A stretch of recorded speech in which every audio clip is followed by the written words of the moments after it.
Let's get right into it. What if the most important symptom of the whole Havana Syndrome affair was just erased, deliberately wiped from the official story? Tonight, we're not just going to talk about a strange phenomenon. We're going to pull back the curtain on a cover-up. A cover-up that was designed to silence not one, but two different groups of victims at the very same time. Cognitive destruction. I mean, just think about those words. These aren't from some fringe website, no. These are the direct words of experienced U.S. diplomatic personnel. People stationed in Havana starting way back in late 2016. But the story that you heard, the one they were allowed to tell the public, well, that was a carefully constructed lie. All right, Section 1, Havana's strange sound. The official narrative, the one you've heard on the news, calls it Havana Syndrome. They frame it as this mysterious anomaly affecting U.S. government folks. But you know what? It stops being mysterious the second you look at the evidence they tried so hard to bury. 334. By 2024, that's the number of its own people the government officially recognizes as victims of these attacks. Yeah, they get medical care, they get some benefits, but what they don't get is the whole truth. And the real question isn't just what they were victims of, but why. Why was the true nature of this attack so carefully hidden? And this is where the official story just completely falls apart. The public was fed this sanitized, almost silly version of events, stories about crickets and weird buzzing noises. But the first reports, the unredacted ones from the diplomats on the ground, described something completely different and frankly far more terrifying. Articulate, forced speech inside their skulls. This wasn't just a simple omission. It was a deliberate act of censorship. So let's talk about it. Let's talk about the one symptom that officials fought tooth and nail to keep out of every single public report, the phantom voice. This is the symptom that exposes the entire lie. It actually has a name. It's called voice-to-skull, or V2K.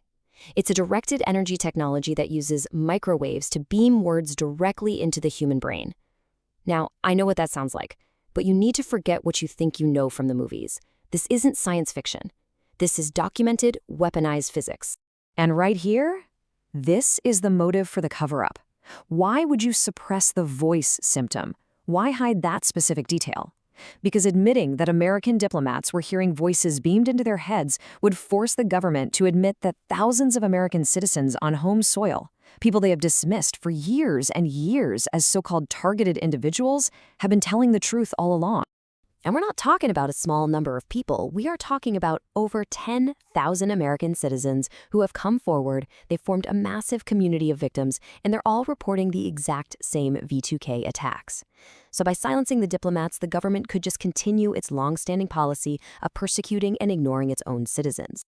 Now, for anyone who's still thinking this just sounds impossible, let's look at the hard science. And I want to be clear, this isn't speculation. This is based on declassified military research that has existed for over half a century. The science is called the microwave auditory effect, or sometimes the Frey Effect, and it's been understood since the 1960s. The basic idea is that pulsed microwave radiation can be perceived as sound inside someone's head. This is settled science. The only debate left is about who is using it as a weapon. The mechanism behind it is brutally simple.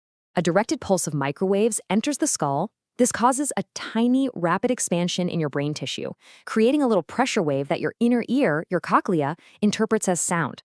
Your actual ears have absolutely nothing to do with it. The weapon is literally talking directly to your brain. This whole cover-up didn't just happen in a vacuum. It's actually built on a foundation of deliberate legislative sabotage. A history designed to keep these weapons in the shadows and make sure they stayed perfectly legal to develop and use.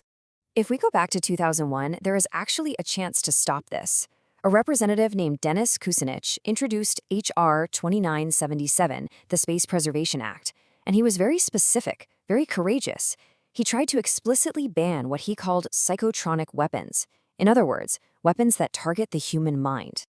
But just watch how quickly the system moved to kill this thing. The bill was introduced in October 2001. It was taken into a back room somewhere, and by January 2002, a totally gutted replacement bill comes out. And when I say gutted, I mean it. Every single word, psychotronic, mind control, neuroweapon, was just stripped out. This wasn't an amendment. It was a complete erasure. And the way they did it was just insidious. The new bill defined a weapon as something that only causes physical damage or destruction. So think about that. A weapon that tortures you with voices, that destroys your cognitive function, or manipulates your mood without leaving a single visible scar? According to this gutted law, that's not even a weapon at all. They didn't just fail to ban it, they basically legalized it through a loophole. So that brings us to now. It's time to demand the truth. For the diplomats our government pretends to protect, and for the citizens it actively persecutes. The time for staying silent is over. I mean, the parallels here are just undeniable. You have diplomats abroad and you have civilians at home. Both are being targeted with directed energy. Both are experiencing the phantom voice. Both are suffering cognitive destruction. And in both cases, they are met with official denial and suppression. This isn't a pattern. This is a policy.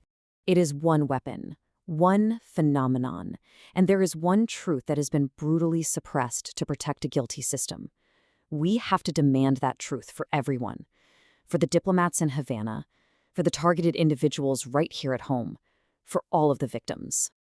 Look, the time for asking if this is real is over. That debate is done. The evidence is here. The science has been proven for decades. The only question left now is, when will those responsible for this be held to account? It's time we all started demanding the answer.